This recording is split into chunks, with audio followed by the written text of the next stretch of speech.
Kay mamatong. See you na. Bye bye na ninyo ha. Kay kuha ko na muna. So na sa 240 grams. Kaya na mo guys. Pero older man. 19 days. Wao naman meron. So muna ni gibugat ton sa ato ang 19 days. Siya sa 240 grams, almost 1 quart na siya. Tail pero buyag ako kaya. Ano yung Black Australorp?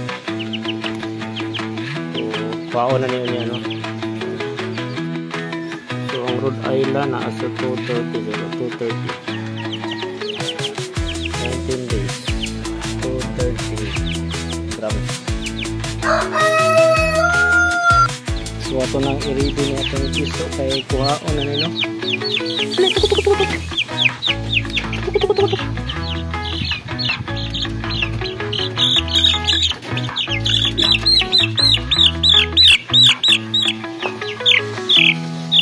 So kuhaon na ni, sold out na tanan atong piso.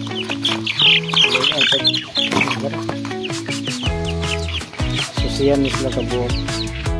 So thank you na tipidi sa itong buyer no. Thank you kayo. So 19 days na siya. Ang pinakabugatan nila timbang na o 240 grams. Baya kapatagan pa nila. Kapatagan ni dalhin. So dagko na yung gikuha kay para nanay pako pili na kay tanto tignawon dito pwede na lalayan igsuga ini kagabi. Bye bye mga chicken, padaghan mo dito ha. Buhong kay mo dito sa gulay, daghang kay gulay dito. Tapos kami pakatinan ko na ito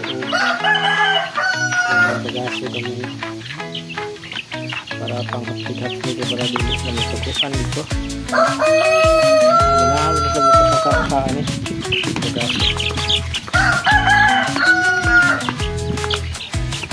See you mga chicken.